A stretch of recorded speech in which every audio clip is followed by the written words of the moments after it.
Hello, good evening, everybody. It's great to see so many people here tonight. My name is Wendy McMurdo, and I'm the Deputy President of the Royal Scottish Academy. And I'd like to extend a very warm welcome to the 8th Annual Metzstein Architecture Discourse, which this year, we're delighted to say, is presented by Xaveer De Geyter of XDGA.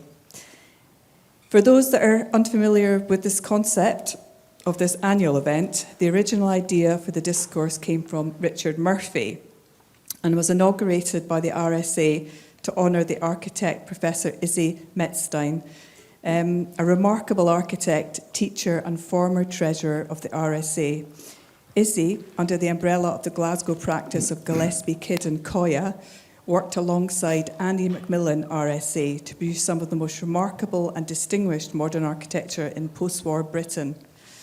His wit, intelligence and insight is still very much missed at the Academy, and I'd like to make a very special welcome to his wife Danny and his daughter Ruth, who join us here tonight, and we thank them for their continued support of the discourse.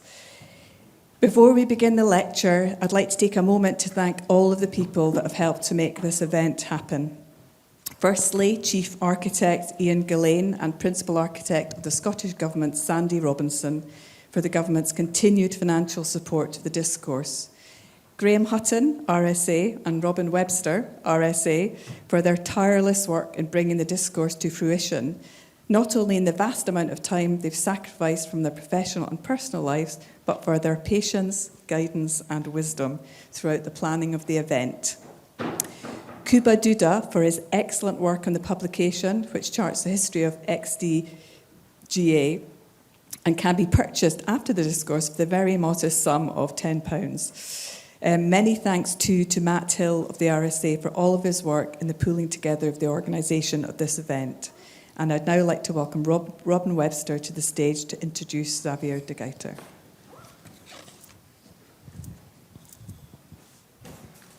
Thank you very much, Wendy. Good evening, everybody. It's a great privilege to welcome Xaveer De Geyter of XDGA Studios here. He's not an architect who's very well known in the UK, but he has been going for 35 years and has built all over Europe. And he's somebody who we feel that we very much do want to know about because he has a very interesting method of working. I'm going to quote, he says that architecture is about opening up possibilities and dealing with uncertainties and outlining different and unforeseen scenarios. And it's not just about space making. Xaveer and the studio go in for a lot of architectural competitions, proper architectural competitions, that is, design competitions, not just tick-the-box competitions which to a limited number of architects, which is the situation in Scotland. And we need to do more competitions here. Xaveer has done more than 100 competitions. He does about at least 10 a year. And he's been very successful. And one of the ways that he works is that he gets everybody in the office to contribute ideas to the competition brief. And he challenges the brief. And he gets what he calls a bombardment of architectural possibilities for the competitions. And eventually, through trial and error, he gets to a self-evident solution. And as I say, he's been very, very successful. So it's a great privilege, and I'd like to welcome Xaveer to come and talk to us. Thank you.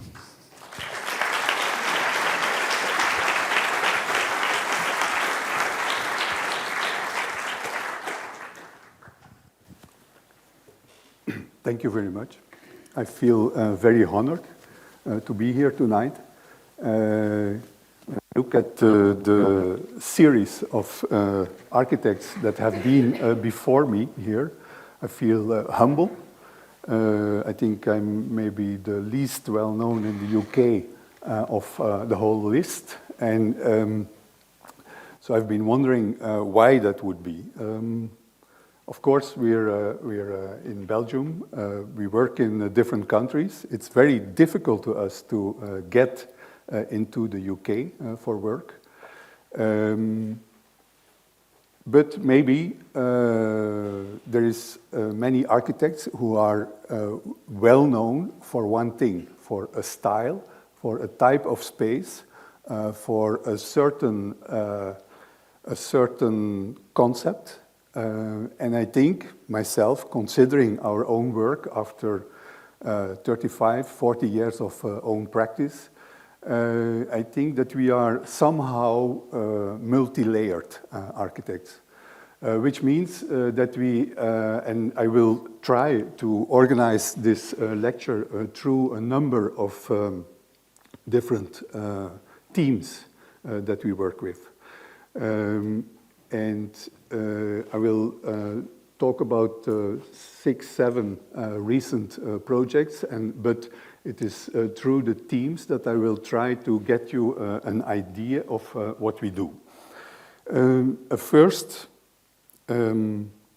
concept, or let's say, no, a first team that we often work with on different scales is about the build and the unbuild. Let me see, yeah. I will start with 2 diagrams. This one is a competition that we did when I was at OMA in Rotterdam a long time ago, which represents a 5 by 5 kilometer urban plan or urban idea about an outskirt of Paris that was to be developed in terms of urbanism. And what you see here is white would be the build, while the black stripes that you see go through the drawing are in fact what we were concerned with. The black is the unbuilt. The black is what we keep as always unbuilt, that becomes public space, that becomes greenery space, and that if once these are clearly defined, it leaves a number of neighborhoods to be built in the future, in the coming decades, of which we were not able to say what the style would be, what the different ideologies would be. But basically, this diagram is about the unbuilt that helps to define the build. And then another diagram that dates back from 2016 is basically the same logic about built and unbuilt, but slightly more complex. On the left, you see an existing situation. On the right, you see a proposal that we did for a competition on a museum. It's a museum that was built by Victor Horta about a century ago in the city of Tournai, in the south of Belgium. And it's a kind of organism building that sits into a building block. And what is represented on the left is the building block around the building and the leftover space in between them. And on the right, you see the same building block with the extension that we proposed, the grid, which takes up all of the unbuilt space, but that where the previous, the old building is in fact devoid from its program. But I'll go into detail later. So these 2 diagrams are about the unbuilt that helps define or helps to make a concept for a build project. So this is this museum. What you see is a front facade. You see a building that is very strongly organized on its inside and that is not interested to what sits around. The building block around, built up from individual houses is in no relation at all with the building itself. You see a front facade that is in stone, and you see side facades that are in brick, because they are, in the eyes of the architect, unimportant. Of course, when such a question is asked, there's a number of factors that will define the concept. One of them is the sustainability of the building. In terms of what you see here is a glass roof. The whole building is covered with glass. And when we first came there, that was in May, in the month of May 2016. And the temperature inside was already 29 degrees. Of course, this is a situation that is not supported at all by today's standards. And well, to tell you some more about this museum, in terms of, it started as a private collection in the beginning of the 20th century by an industrial who later on handed over the collection and the building to the city of Tournai.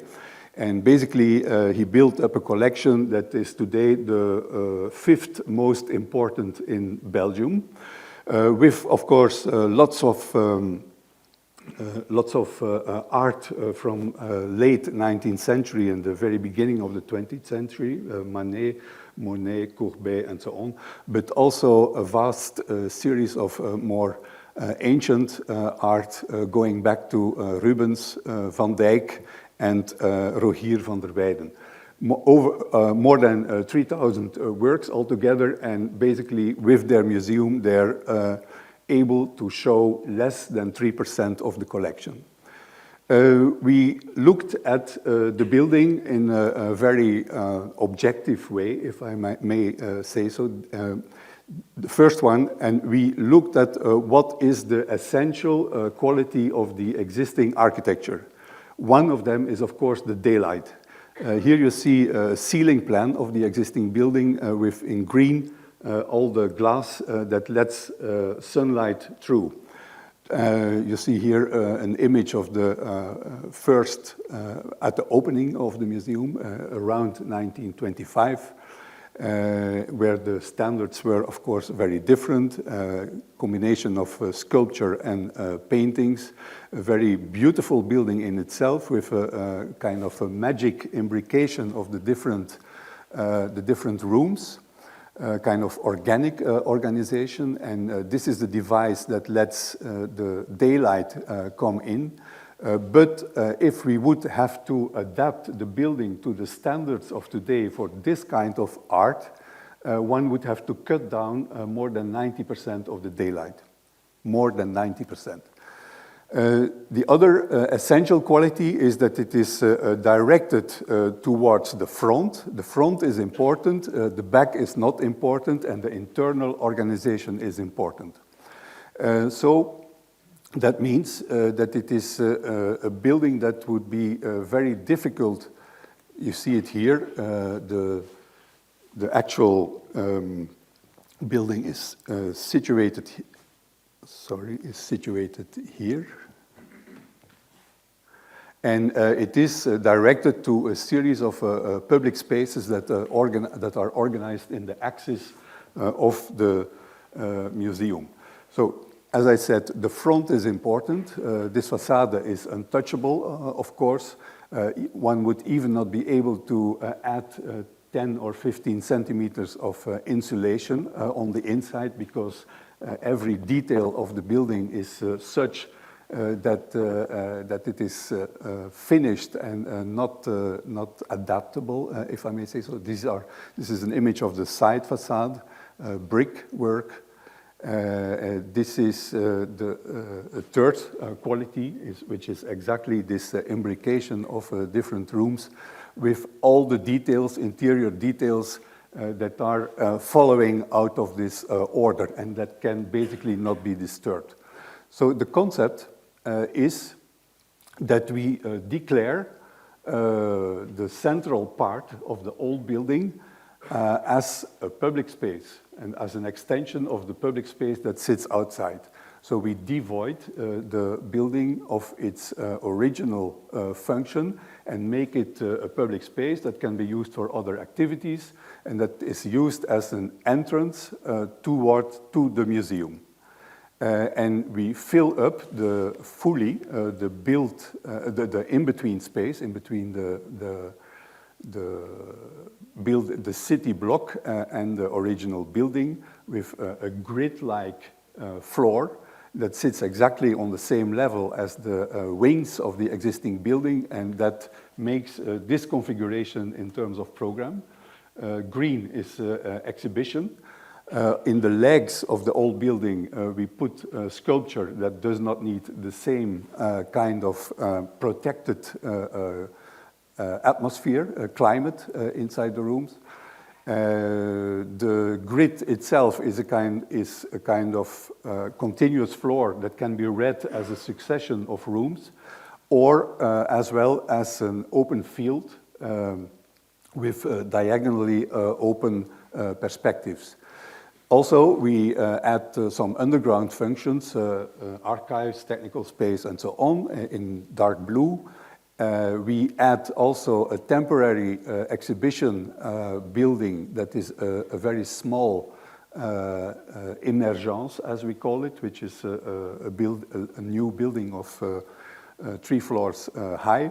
And in the side spaces of the original building, indicated in red, are all the additional functions that the museum needs today. And so basically, a trajectory through this new configuration would crisscross in between old and new.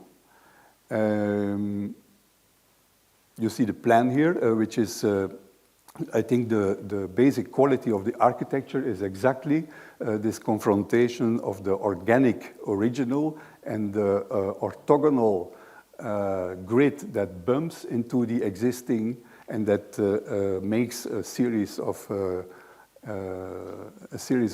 less defined spaces in such a way that the exterior brick wall of the old building also becomes one of the devices for hanging up art in the new part.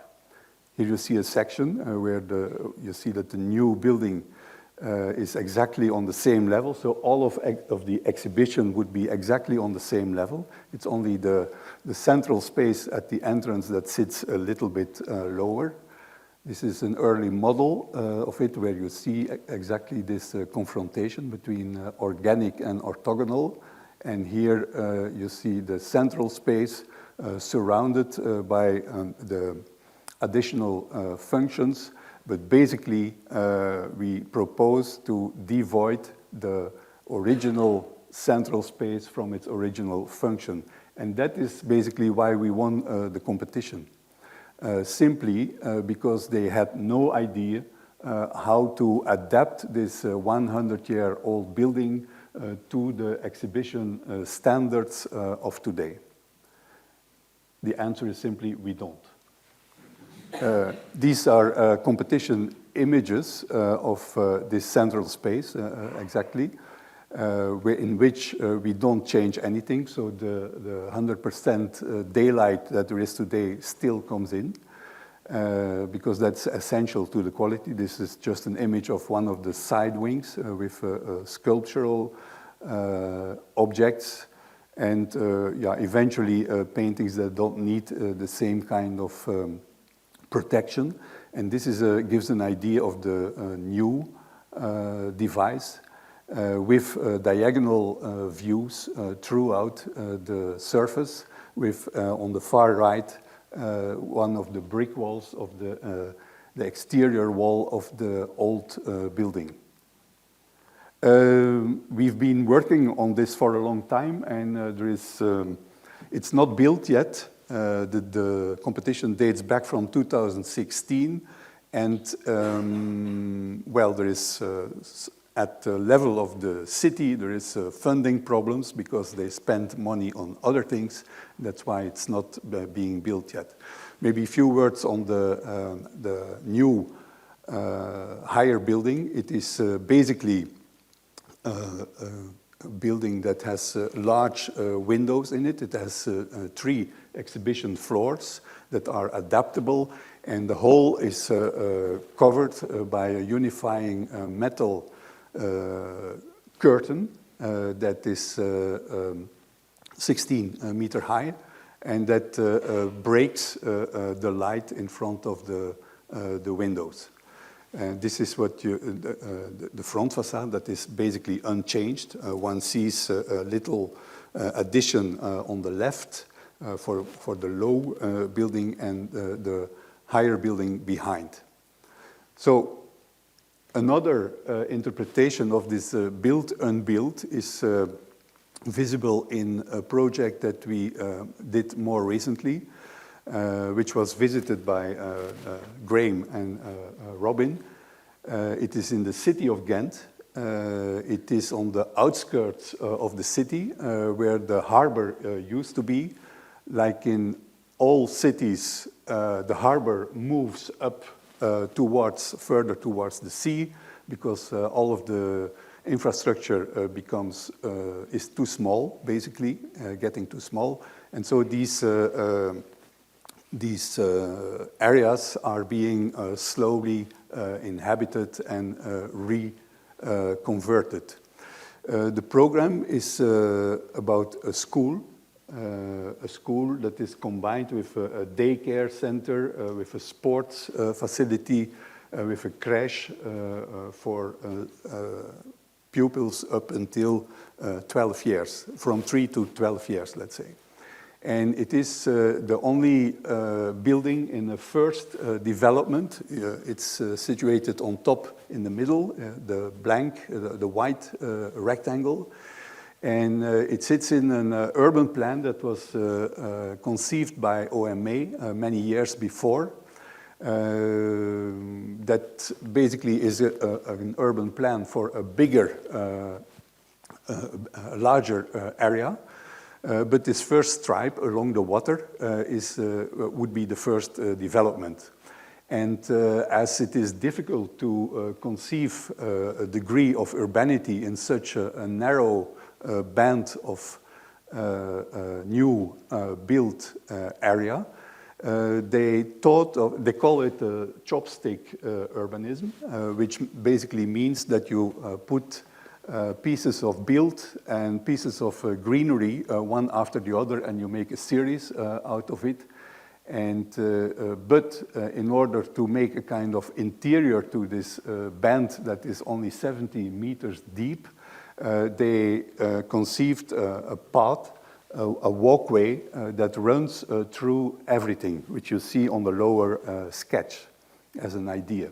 So also in this school, this public path has to pass through. And the concept for this building is largely due to the program, or at least the relation between the given program and the available site. You see that on the left diagram, where all the inside program is in full colors. The related outside spaces to it are in the lined colors. And under it, in dotted lines, one sees the surface of the ground. Basically, this program is way too big for such a small site. And after many trials, we decided to do something very simple. We basically divide the site in two. We use the maximum height that is allowed, and we put all of the inside program on one side and the outside program on the other side. And we let, that's the arrow that is drawn there, the public passage go under it. And simply, these outside spaces are all specifically related to what happens inside. So the colors correspond. And that makes a piece of architecture that was, even for us, quite unforeseen. I mean, with that, we made a kind of spatial structure for all these outside needs. which looks like somehow a stage set towards the city. But what we did not expect is that it really becomes like a living theater once the children are using it. So here in this longitudinal section, one sees on the left all the built part with the sports hall on top, with children's restaurant in the middle over 2 floors, which is kind of the central space of the building, together with a stair, a public stair that sits behind, and then you see all kind of connections to the outside with sports fields elevated in the air, with all kinds of devices to play with, stairs, with slopes, with gardens, and so on. This is a competition drawing from one of these green spaces. The water is on the left, and what you see is a metal structure that is basically the same for the built as for the so-called unbuilt. On the unbuilt side, it becomes a kind of framework for plants to grow on. And on the right, on the built part, it is a device that helps to install all kinds of sunscreens and so on. In the cage, in the greenery, we reserved a number of openings that will remain windows onto the city. And this is an early drawing of this outside space with, as I said, planting, slides, stairs. This one is called the Little Parliament. You will see it later. And the sports field on the top. This is one of the elevations, simply a structure that is continuous for both, but with a severe scission inside. Going from top to down, this is the upper floor of the sports hall, double height, with a mezzanine floor that is basically a bar and lockers and so on. And this bar is connected to the first terrace outside on top towards the left. And from there, one can go down. In this sequence, what is also the case is that the outside spaces, as they are interconnected, serve as a second fire escape to what happens inside. There's one inside on the top right, but the second one sits simply outside. One view from the sports hall into these outside spaces looking onto the water. This is the level of the restaurant with basically classes all around. The restaurant sits on 2 floors, and so all the classes are in an open relation towards it. This is the other central element of the school. It is a music school. This is a picture of the restaurant with acoustic bricks, basically, and one view from a class towards this central space. A section over the outside spaces, and some pictures that show what, well, in fact, you have to go there to really experience. I think that the pictures, they are not bad, but they don't indicate the liveliness of the space. Also, from these outside spaces, one has a beautiful view over towards the center of the city, towards the historic center. On the far left, the blue element is what they call the parliament. Some other pictures. On top, here is a garden going down, and the form of this very long ramp is in fact due to the regulations of the fire escape, because if you do a ramp for a fire escape, it can never be more than 4%.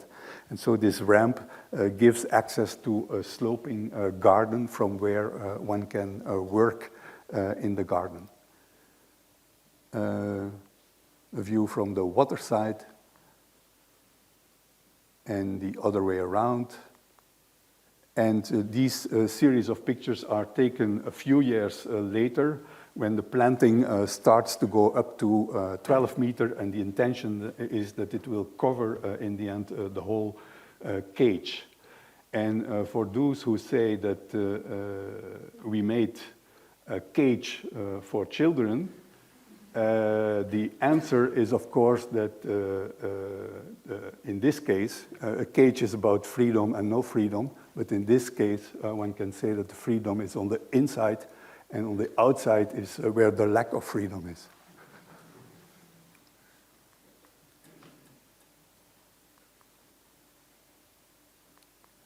So, coming back to these initial diagrams, I think these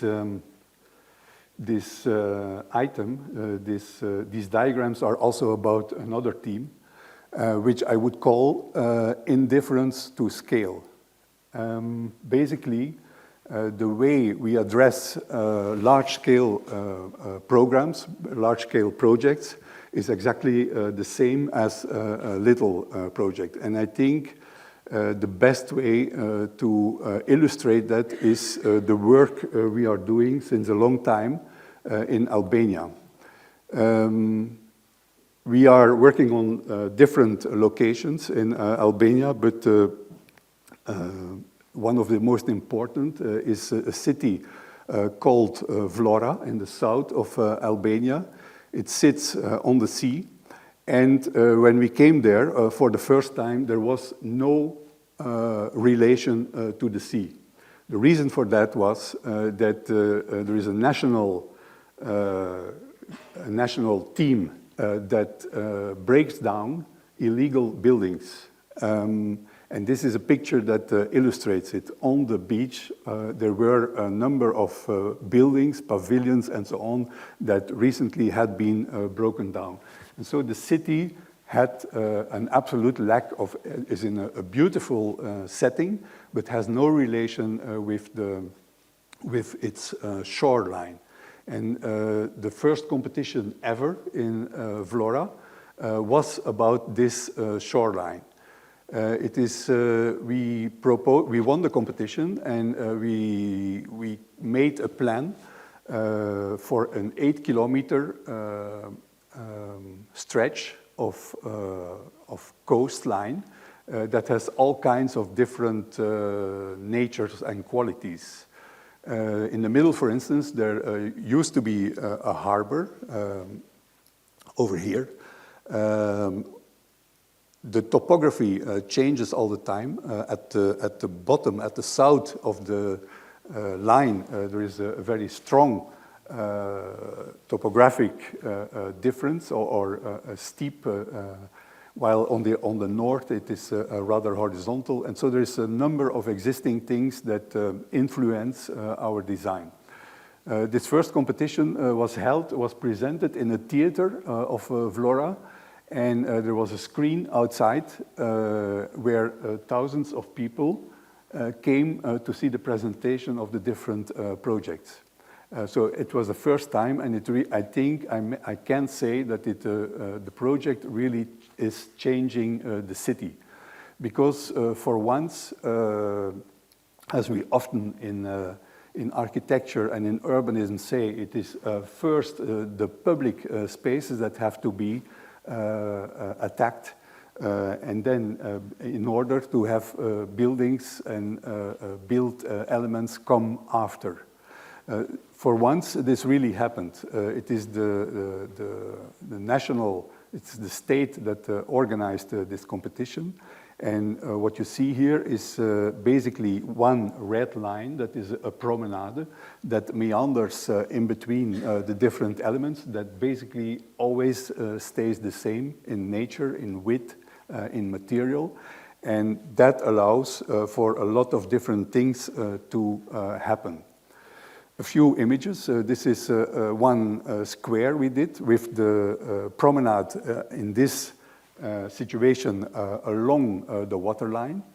There's peninsulas in front. It's a beautiful setting, as I said before. Here there is stairs that meet the water. We made a small concrete island that disappears twice a day under the water. That is, the tide in the Mediterranean is only 25 centimeters, so it's located exactly at this height. It is meant to be an event space, but in reality they use it for all kinds of things, for instance for helicopters to land. We have stretches of a new park that is organized. We completely reorganized the road infrastructure. We introduced bicycle paths in Flora, which did not exist before, in between pre-existing palm trees. We have stretches of beach with planted beach behind it, and here you see the promenade meandering along the coastline. There is areas of sports fields where it becomes more steep in topographic terms. There is squares that we built, that we proposed. As I said, this promenade meanders in between the different functions. Here you have a huge wall that in black concrete that settles the height difference with white concrete stairs. And as I said, this is going on since several years. We are still building on the south side, where there is a stretch of 600 meters of stairs that go directly into the water, with on the left building site for an Olympic swimming pool, with an old concrete structure that we want to reuse in the water to become a bar and a restaurant, with children's pools being organized. And so today we realized about 5 kilometers of it, but now there's the thing is extending towards the city center also. This is on the left, you see the central boulevard of the city that leads to the historic center. And one first element we built there is a kind of park-like public space, the series with the circles, which is a stretch of about 500 meters that ends in a roundabout, but that then continues as the central boulevard towards the center. In the meantime, the harbor is being emptied, is being replaced by a marina-like development, because the harbor itself has moved to the north. This is some images of this beginning of this park, with on the left a house where the independence of Albania has been signed more than a century ago, with different kinds of gardens in it, and with a lot of space to walk. Here you see the beginning of the park, with a planted roundabout as the first element of the park. And the second one, the gray circle that you see, is in fact a bus station with a road leading out of the park. With at the bottom, the green one is a garden that has a dike around it, that is more or less a silent garden. All kinds of circular elements, sports fields, fountains, hills, wallet gardens, and on the far left there is a gallery made to define the park of 400 meters long. This is some views from the top of the hill. The promenade again crosses the park and will continue into the marina neighborhood. Here you have an overview of the south part of the development. We also made at sea level an event space, kind of wallet space, with a window onto the sea. As I said, there's huge fountains. The climate is very hot in Flora. It's about at the height of Brindisi in Italy. small fountains, the Wallet garden that is just a claustra around a new planted area, the gallery with different elements of the garden along it, and this gallery ending into the sea as a covered balcony. And what the element you see on the left is a kind of a concrete bench that marks the end of the park towards the sea. As I said, very briefly, we are making the connection to the city center. On this line, this blue line towards the center, we recently won a competition for a new football stadium. Very interesting concept. There was a football stadium, but the Prime Minister, Edi Rama, wants a series of football stadiums that are not isolated fortresses outside of the city in the middle of hectares of cars. He wants them, and that's really a concept, I think, he wants them in the city center as hotspots in the city. And of course, Albania is a poor country, and in order to be able to realize these stadiums, we had to design stadiums that are accompanied by a lot of square meters of all kinds of urban program.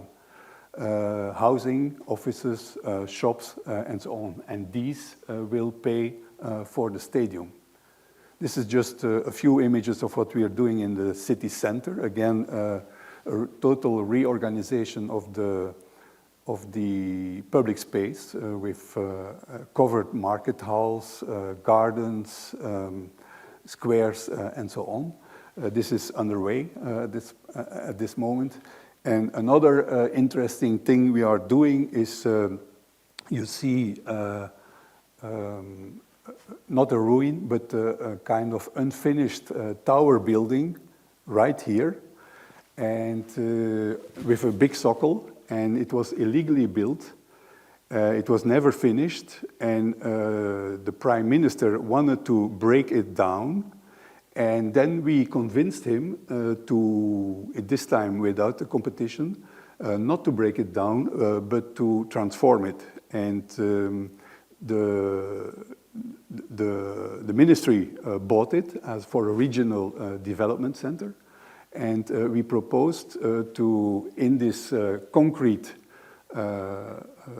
structure, to make a stair that crosses all the floors. It's about more than 20 floors high, and on each level there would be different entrances. This would be a public walkway up, with all kinds of different entrances to different services from public services for the people in schools, economic initiatives, and so on. So that's also underway. And then to end with, we planned a new neighborhood that is situated along the park, that is basically housing, hotels, bars, and so on, of which you see a model here. Construction has started now, and all of this together is around 350,000 square meters of new development, with just one image of the inside quality that we are after for the apartments. And one image that shows, again, the promenade that crosses this neighborhood, with the blue and white buildings being housing. Basically, all the ground floors are restaurants, shops, and so on. And the pink building in the center of the image is a hotel that sits over the promenade. That is a gate to the promenade. Another theme that is regularly coming back in our work is that we like to rethink existing typologies.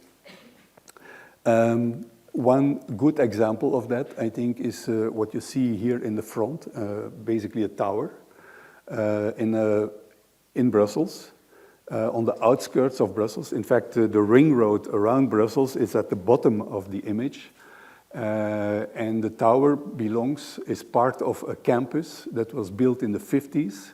When it was built, it was on virgin land, but in the meantime, the city expanded towards here.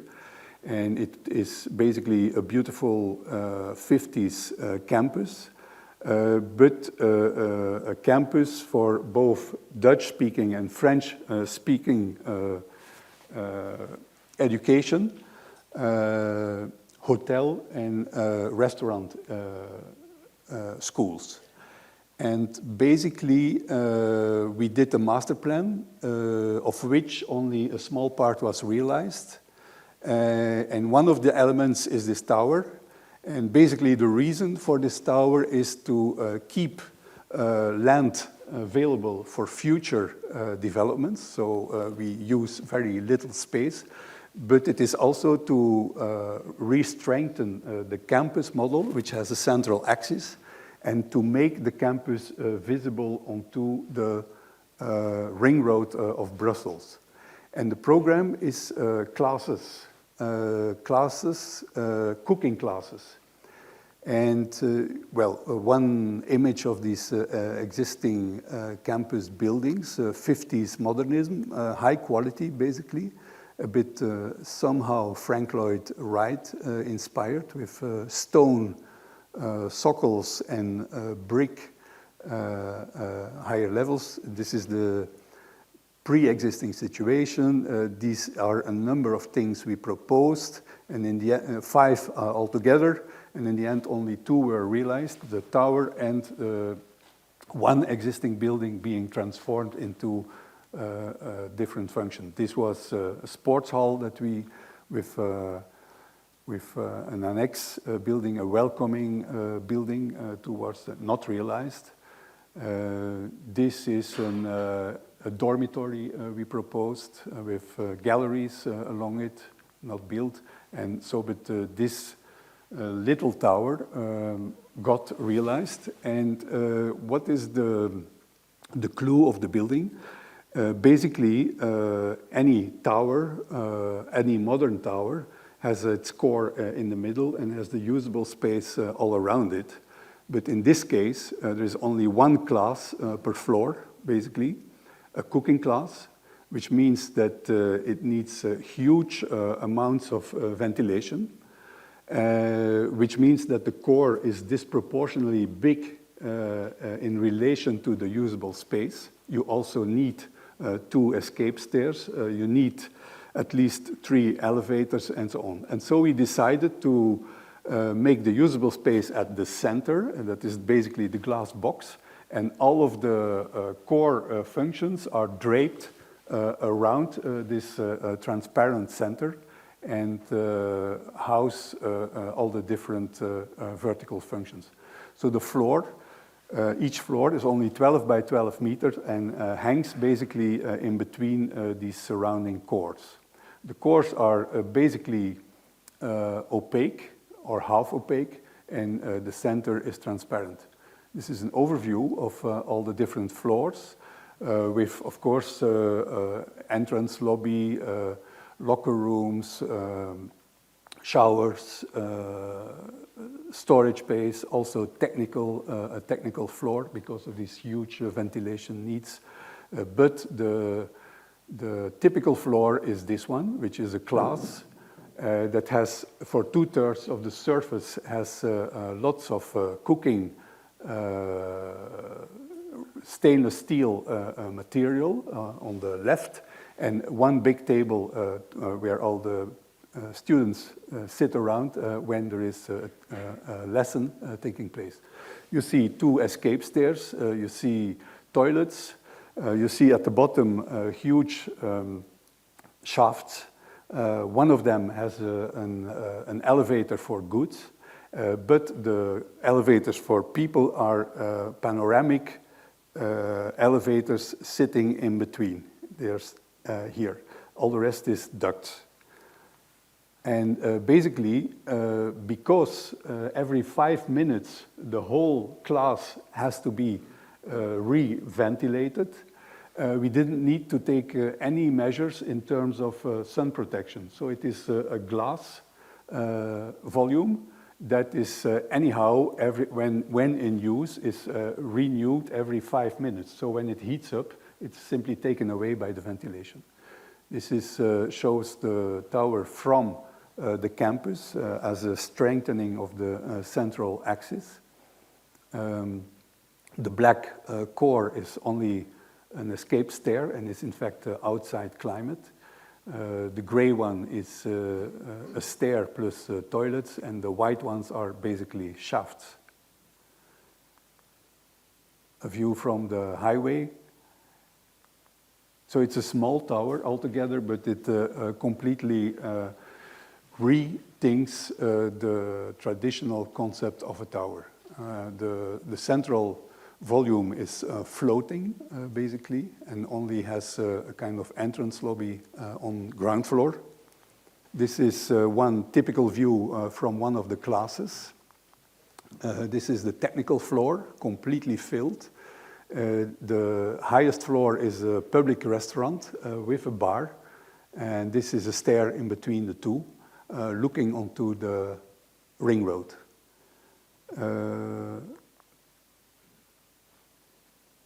And finally, this is the restaurant level that is organized around a central patio on the 14th floor of the tower. And the night view and detail of the access, with the stacking and stacking of the locker rooms and so on the lower floors. We go on with the themes. We do not consider infrastructure as anything different than architecture. We realized a very difficult project in the center of Brussels. This image is an image taken in the late 60s, beginning of the 70s, where the brown part is the city center that is heavily damaged by the 60s modernism, I would say. The purple part is the North Quarter, which is a kind of new development. You see a transitional moment here where a 19th century fabric of city houses is being replaced by towers.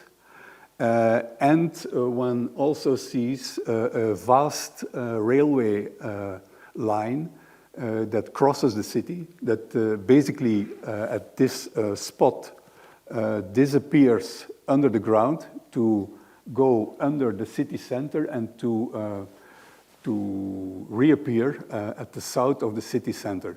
So the location is at the center of these different parts of the city, at the center of these quite damaged parts of the city. And the program is basically a square that is full of infrastructure in the underground already. This is just another map that shows the same space. It is this spot where metro lines cross each other, metro lines but also underground trams, and the dotted lines are bus lines that circulate, of course, on the surface, but the intensity of the bus traffic here is that there is all day 3 buses per minute passing by.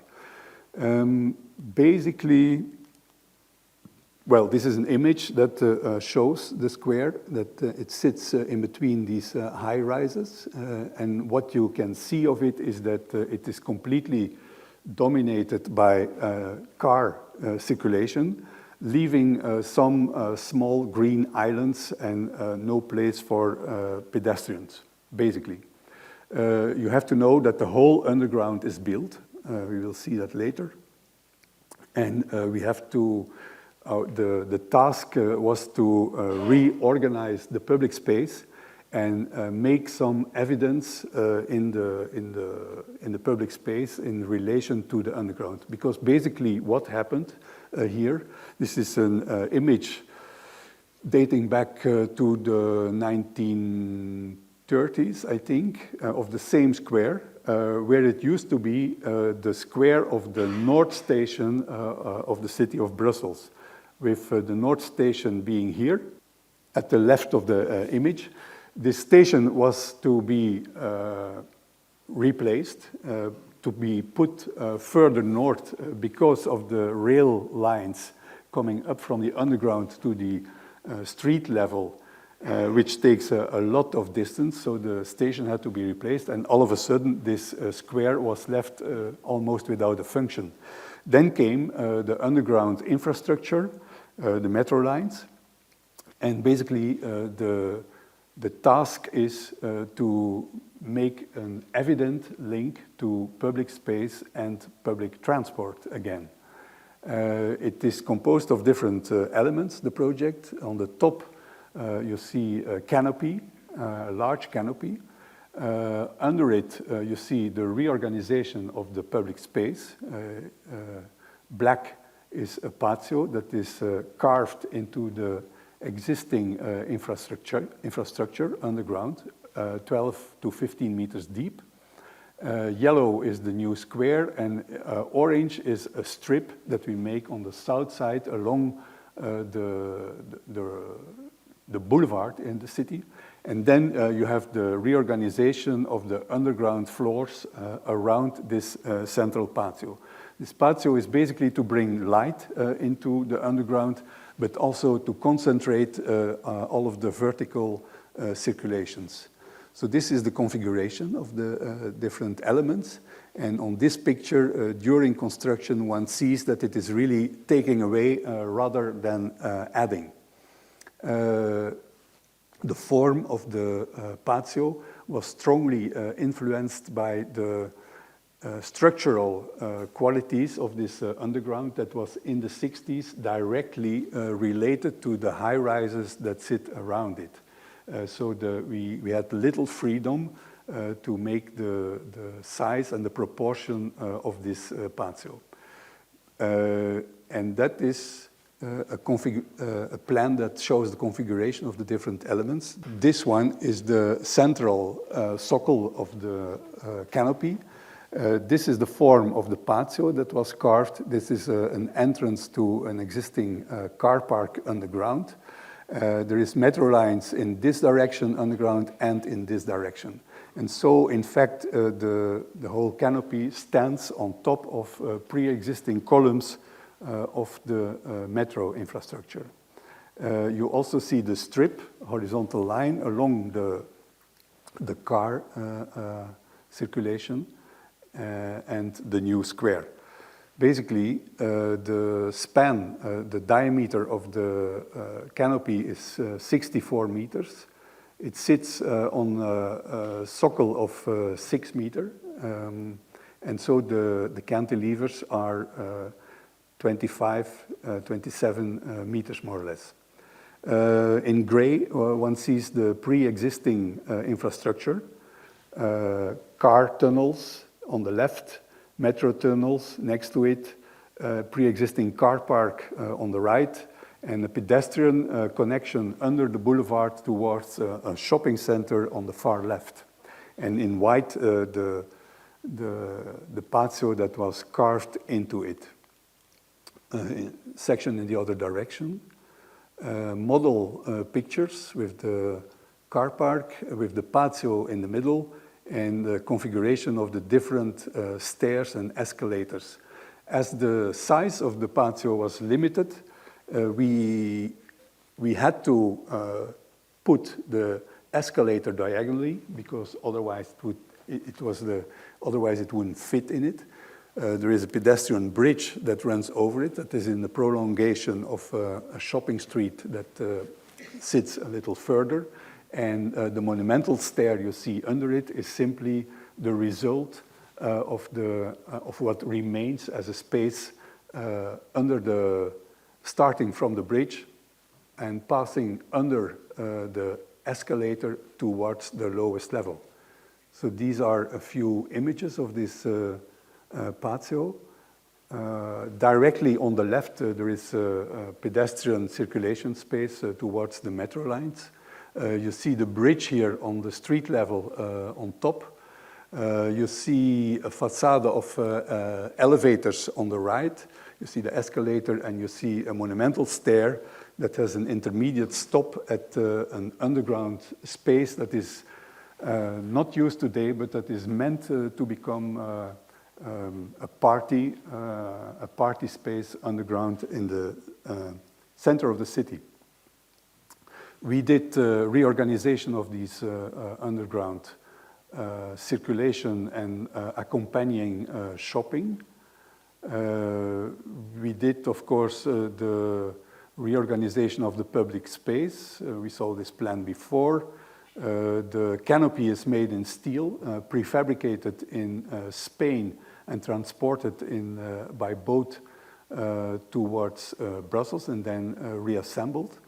It is cladded, the roof is ATFE foil, that is a single foil that is stretched on the steel structure. You see the cables that help to do so.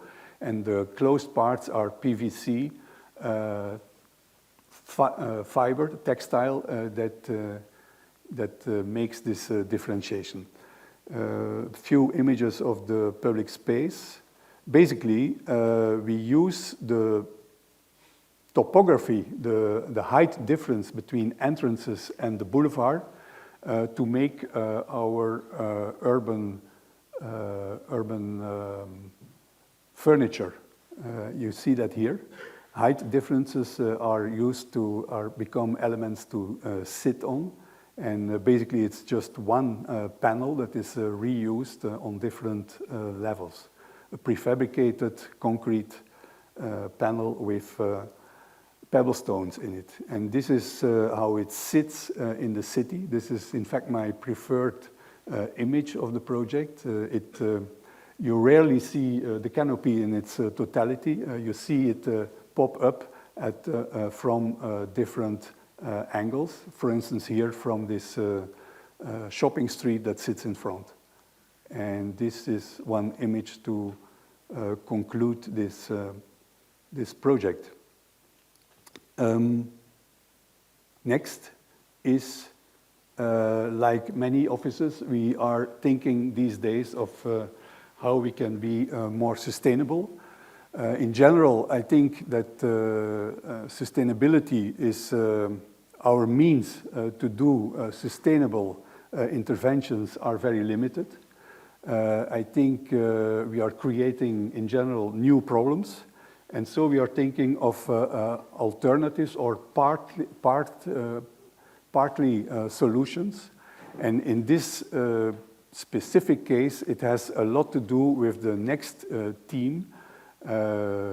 Normally in projects we are much concerned with programs, but in this specific case, we were asked to do a project of which the program is not stable, simply.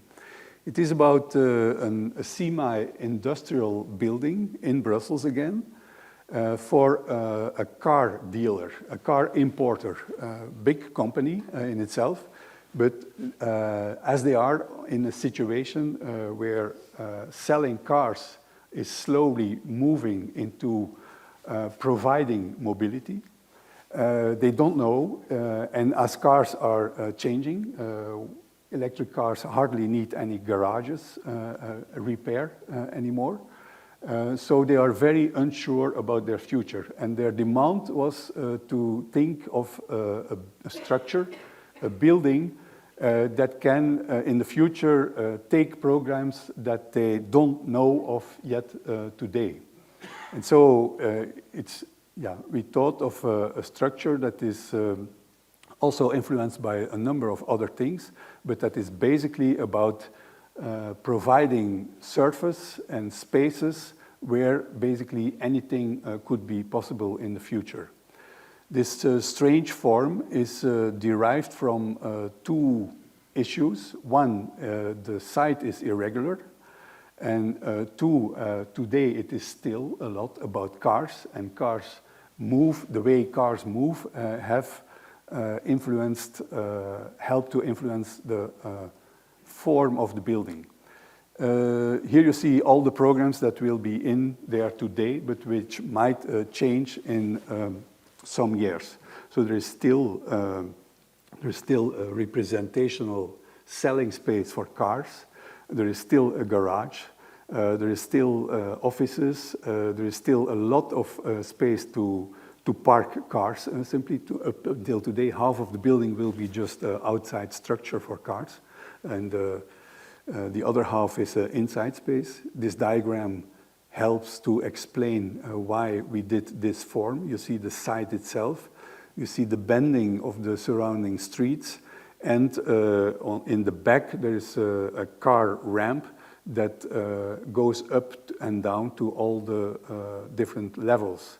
And then this irregular form is perforated by a more or less regular series of patios of 16 by 16 meters that allow daylight to come in more or less everywhere.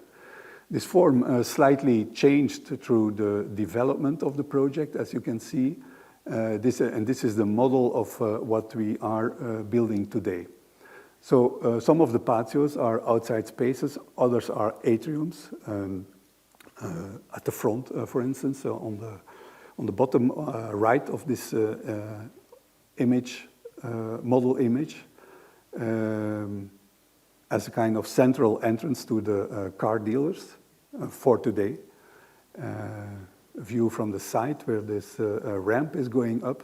And this is basically the structure that we thought of, a very heavy-duty concrete floor that is only every 8 meters, with heavy columns in black, and the small dots that you see are steel rods that hang down from these floors that allow to make intermediate steel floors that can be taken away later if higher spaces would be needed. So the whole facade that we make is completely independent from these steel floors. There is a very basic core system with elevators and stairs. And here you see the section, in blue, very heavy concrete structure that can take more than 1,000 kilos of load per square meter, and hanging from there steel floors that are movable. And so this is the basic idea of this form of sustainability. What you should know is that at this very moment when we build this, there is an existing car parking or car selling garage in the center of Brussels that was built in the early 30s, that today is being transformed into a new museum that will be linked to the Centre Pompidou. So a structure that was absolutely not meant for what it will be tomorrow. So the same idea happens here. The bottom diagram shows the very stable concrete structure. The image above is the representation of the removable floors. Above it, you have facades that need to be anyhow replaced any X years. But that is a facade that is relatively independent from this structure. Then you have the fill-ins that are being replaced on a more regular basis. So we divide the building into different levels of usability. And we believe that that is at least one possible answer to a more sustainable building. Just thinking of structures that will be able to be used in completely different ways later on. This is just a computer rendering of this atrium, central atrium space. This is an open patio. Here you see on the left the ramp going up, view from the other side.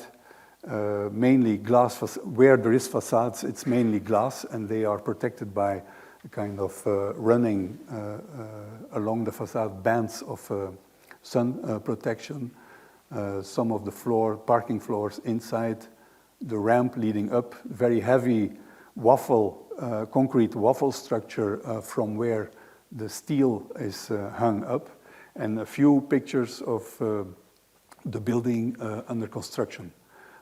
With a view on the patio, this is one double height space, about 8 meters high, for the garage that is still repair atelier that is still needed today. And the building up of the hanging steel structure. I come to the last project, another theme that we quite often are dealt with is that we plan a building in a competition in a relatively independent situation from the client for some time, and then you enter into a reality where a number of things can happen that influence your work or not. So going with the process is, I think, an important issue for us. Again, all the projects I've shown so far are competitions, also this one, with the advantage that this competition was held for the second time when we were selected to participate, which ensured a kind of swift realization after the competition. Basically, it is a building that represents the province of Antwerp, that has all of its administrative people in it, but that also has public or semi-public functions in it that make it really not into just an office building, but a house of the province. What you see here is a picture of the pre-existing infrastructure. On the left at the top, the tower, this pavilion building, the building that sits behind, but more importantly so, almost all of the site being taken by car infrastructure, parking garages, and so on. And one of the main questions of the client was to make a compact, to replace all of this by a very compact building, also smaller than what exists today, in order to make the site available to the public as a green public space. Because in front of it sits a small park, and at the far right there's also a public garden. And the idea of the client was that all of this together could form a more important green space in the city center of Antwerp. Just a map to illustrate this. The central park today of the city of Antwerp is this small triangle in the middle, and at the bottom, in between the red lines, you see what the three green surfaces together could make. Basically, a park that has the same size as the one that is already existing. That was a main demand from the client. Another demand was to maintain one of the existing buildings, the pavilion that sits in front, that you see on the diagram at the left, top left, the front building, simply for political reasons. As it was built in the early 90s, they could politically not afford to have this thing destroyed yet. So this one was to be kept. We considered it as somehow contradictory to their ambition to have a continuous green space running from one side to the other, as it clearly forms a kind of closing wall in between the park in front and their own side. So the first decision we made was we were allowed to take some floors off, which makes it already very complicated to keep, and to move these functions to the top of the new building, and then to put the new program across this pavilion in order to have a front door that is pretty close to the street that crosses, that sits in front of the site, and to have altogether a very compact building that would form a cross on the bottom at the ground floor. But we were not happy with this as a basic concept because it also makes a new division. You see the form of the site, here. And basically, the most interesting part of the quality of the existing site sits here with full-grown trees of up to 100 years old.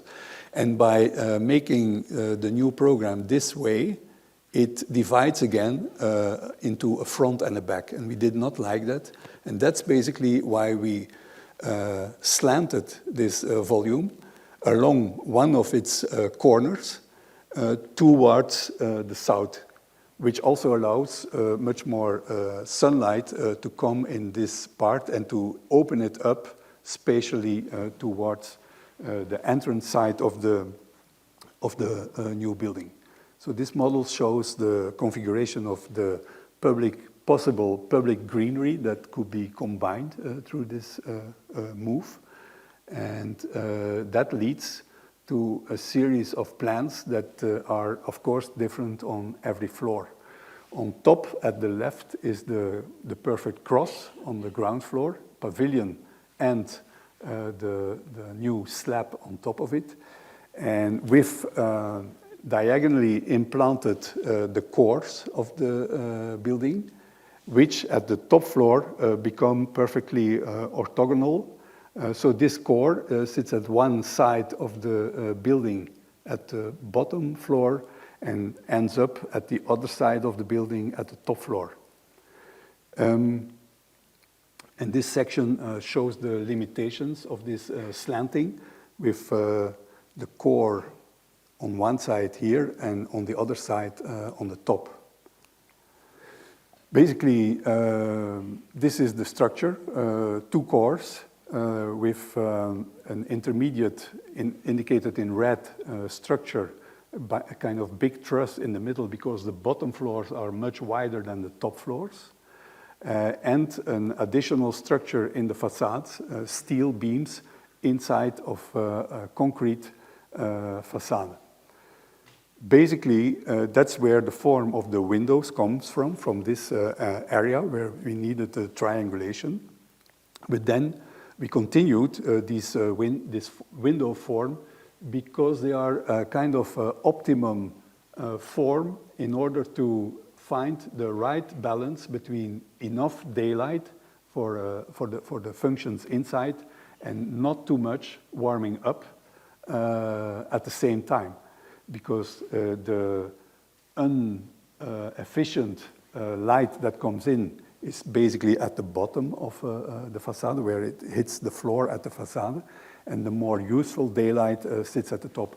So triangles with their wide side on the top, they leave in a lot of daylight that comes to the center of the space, and they cut basically the light that sits on that comes in on the sides. These are all the different functions in the building. So at the bottom, it is more of a public device, while at the top, it becomes more and more private. The political offices are the offices of the political representatives are at the very top. The landscape and offices are in the middle part. There is a library in between, indicated in orange. And in the pavilion and lower on, there are all kinds of semi-public functions, exhibition, events, congresses, lectures, and so on. Basically, what happened during the process is that we quite fast went for a building permit. It had to go fast, so we could not take any steps back. But at some moment, we found out that replacing this pavilion that we had to keep, replacing it would be actually cheaper than keeping it. So we convinced them, and we exactly kept the same volume, but we made a glass pavilion out of it.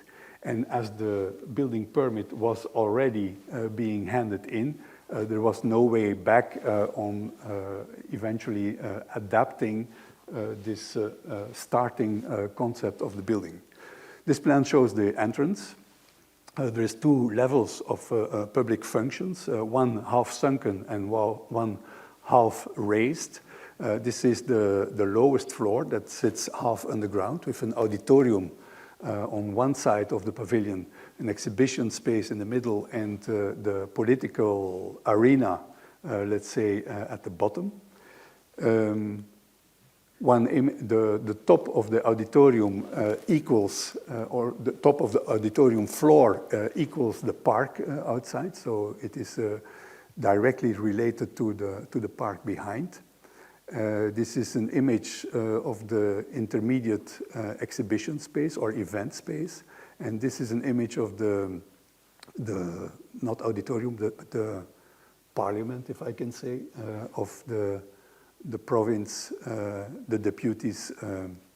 The materials are white leather on the walls, polycarbonate special made ceiling on top, aluminium floor, and black lacquered furniture for the deputies.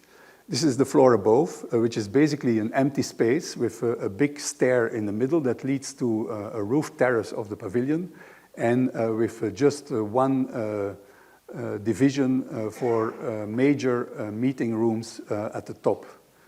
These are a few images. You see this central space, but you look in towards the entrance wing.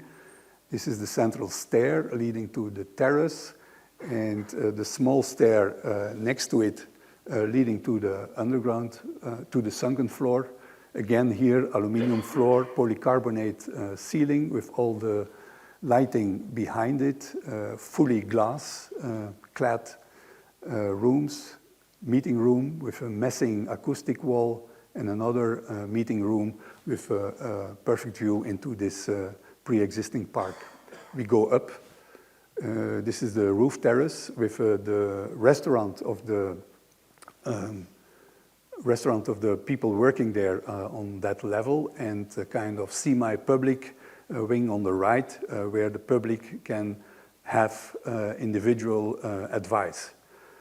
One image of this roof terrace with the stair in the middle, image of the restaurant, and then we go up to the civil servants' open office floors with the course and some of the meeting rooms being diagonally implanted with sloping concrete walls.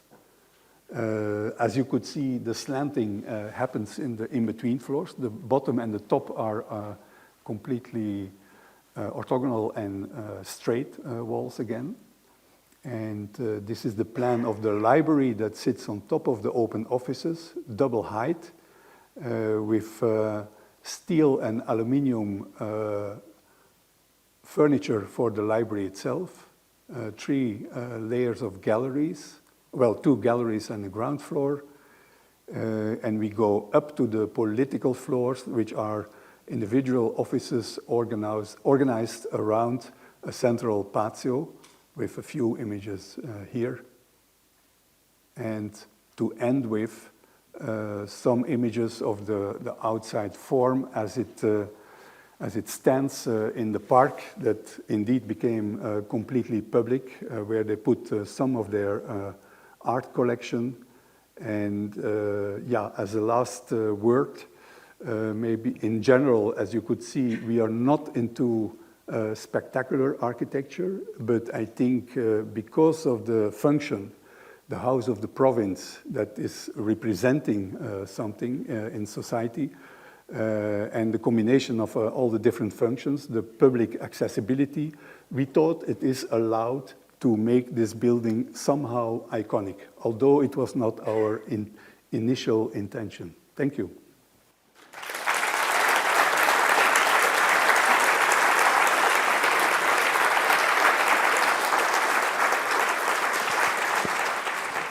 Hello. A question about what do you think are the political and cultural conditions that make for such rich and influential architectural practice within Belgium and particularly within Flanders? I think that we, throughout our career, we have had a lot of resistance. In fact, today we work in Belgium, quite a lot in France. That is for historical reasons, because all these countries, Belgium, Germany, and so on, they don't have a long tradition in competitions. When I was a student, there was only political offices in Belgium, which means that the officers who paid the most to the political parties got the public contracts, basically. I could never imagine to have an office, when I was a student, I could not imagine to have an office like we have today in Belgium.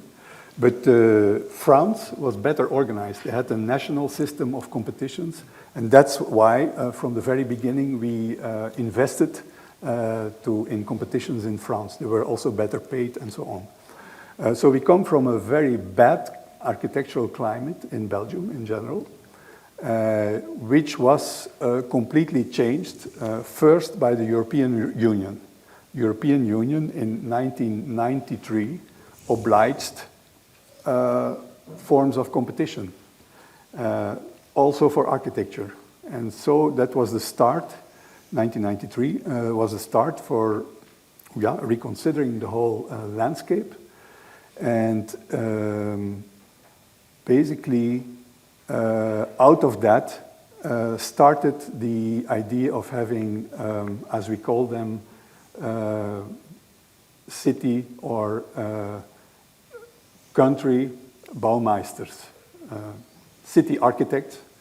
And basically, they are non-practicing architects that have a fully understanding of organizing competition. Initially, they were there also to help administrations to organize competitions because they had to and they did not have the tradition. But basically, I would say that the good climate that there is today is coming first from the European Union and then from these individual city architects. We work also for the first time in Germany now, and we work a lot in Albania. Albania is completely different. There is one genius guy who was trained as an artist during communist time, moved to France, came back during communist time to Tirana, started to teach in the art school, and then got involved in the protests against the communist regime, evolved into politics, became mayor of Tirana first, and today he's in his third term of prime minister. And everything that I show here is not due to him. I mean, we made a design, but he made it possible. We've asked students recently to think about this question of whether you can design for an unpredictable brief. And it's increasingly fashionable to look at the idea of structures that have a capacity to be adapted. But I'm just wondering whether it's a kind of fantasy that it doesn't really bear much relation to our real experience. I mean, is it not an essential quality of architecture, a degree of permanence and a degree of redundancy? Is this a kind of how do you see this idea progressing? So you had a project and it looked reasonable, but we know in reality that it's predictable how this building is going to be used, and then it's unpredictable who's going to own it. And the likelihood of us being able to transform the building after construction seems quite minimal. So I'm just interested how excited you are by that idea, or whether by doing it, you can see the limitations of it. I'm totally sure that it will not be an average answer for building in general. But this specific case is, I think, a really believable case. And as I said before, the other garage that stands in the center of Brussels is basically a building of millimeters. It's a huge surface, but it has single glass, and it has asbestos cement roof. And that's about the building. They keep the structure. There's some concrete floors, and there's a steel structure to hold up the facades and the roof. And basically, they reuse it, and it will become the most important and vast museum for contemporary art, not for art like we have in the city of Tournai, but for contemporary art, performances, installations, and so on. And that is, I think, at least two very good examples. But I would never claim that this is a kind of something to be applied on all kinds of buildings. I also think there is no overall answers to sustainability. So I think we have to diversify and think of numbers of different ways to get more sustainable. I was wondering about your more personal motivations. So as an individual who plays such a huge role in shaping the built and unbuilt environment for so many people around the world, I am quite interested to hear why that matters to you, and these structures that will hopefully outlive most of the people in the room. Without sounding too lofty, what do you hope that they will leave behind, and why is that important to you? I'm not sure I completely understood your question, but basically it's an issue that we deal with since a very long time, built, unbuilt. And we are not only ones. I mean, I think any good architect thinks of, from the very beginning, when he does a new building, how it relates to the space outside, to the public space that sits outside, and how they interact and how one makes the other. That's the basis. Then at some moment we thought that, well, all of this goes rather slowly. We thought that in general, as an architect, when you are in a city, you know what to do, basically. But when you are outside of the city and you come in an area that, let's say the periphery, where public space is inexisting, where the relation to nature is very vague, there we started to wonder. I mean, it's much more difficult to do anything good outside of the city than in the city, we think. That's why we started this project called After Sprawl, which is a kind of, not academic, but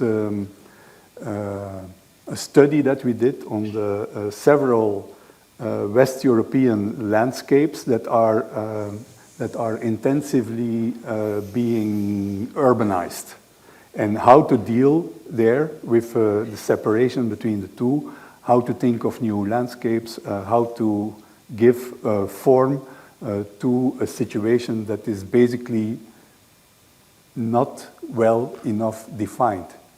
So, I have no simple answer to your question, I think, but built, unbuilt starts from a traditional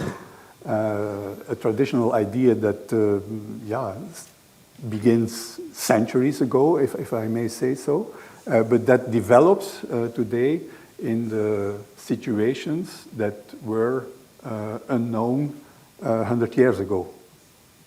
So it's a theme that is evolving and that is As I tried to explain through different projects, that can be a motor for architectural concepts. I would like Xaveer to talk a little bit about how you organize your office, how the office all takes part in the competition. We don't, basically. No, we are about 60 people. Every project is started with a team. We think we have a very diversified staff from different countries, from different academic backgrounds. Also, all architects, but with different interests. So we have people of 23 years old who really want to build, and we have people of 50 years who still don't want to build. And so this diversity helps to have at the beginning of every project a kind of input from all sides. And as you explained already, we try through this kind of bombardment, we try to come to a self-evident architectural answer in ideal circumstances. Which basically means if the cleaning lady has a better idea than a 50-year-old architect, then that's what we will go for. Great. And to add to that, so far I have an overview of all the projects and all the concepts. I will never claim that it all comes from me. It's not the case, simply. But basically, at the start of any project, there is only two possibilities. One is you have an intuition, or second, you have no clue at all. And in both cases, we work in the same way. When I have an intuition, I will not tell it to anybody. And through the input of many different elements brought in, I check whether my intuition was worthless or good. In the other case, when we have no clue, it's with the same elements, we start to build up slowly something that is intelligible, let's say. Yeah. I was just wondering if what your experience was of working in a different country, and if you enjoyed perhaps the extra flexibility of perhaps different building codes, different building regulations, if that was something that you managed to have some fun with, or in fact, maybe there wasn't that much difference. Well, yeah, that's an endless question somehow, because I mean, there's so many aspects to it that it is really difficult to answer.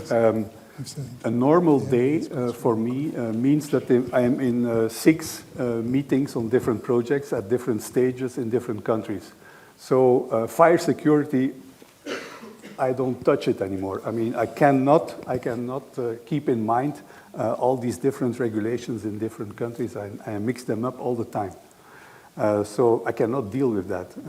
So luckily, some people know about them.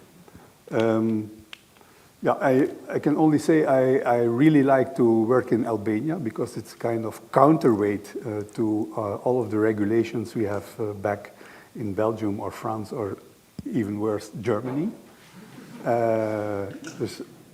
Sometimes they follow Italian rules.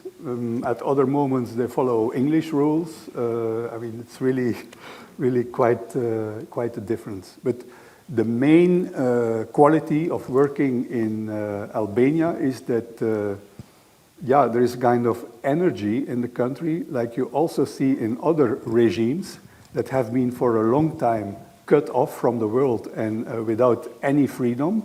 There's a kind of energy that allows many things in architecture, I think. Although there is disadvantages. In general, the building quality might be worse than in our Western countries. But I think I'm convinced that one can adapt his architecture to it. You can do more elementary things that are easier to build. I mean, yeah, flexibility is the top item. I mean, we try to be very flexible. We try to adapt to situations. We try to adapt to political situations, and that's why basically also we really like to work with competitions, because only in competitions, at least at a limited time, you are free of influences from the client. You are free. You are completely unhindered from conceiving the right concept. And then afterwards, when working it out and realizing, then if you have a flexible concept, I mean, yeah, a real concept, not a form, then this can adapt to things that you could not take into account during the competition time. Thank you very much indeed. Xavier, we're privileged to hear you. Thank you very much indeed. It's a wonderful display of slides, and I can tell you, although the shots of the school were good, when you actually go there and see the children playing around it, you realize what a truly great innovation it is. I've enjoyed it enormously. Thank you very much. Thank you.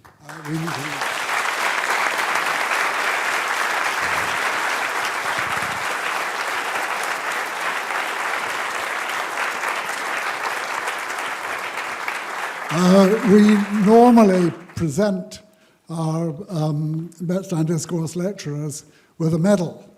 Unfortunately, the people who are making the medals have had some problem, and we haven't got the medal today, so we will send it to Xavier. But thank you very much indeed. Absolutely no problem. Yes.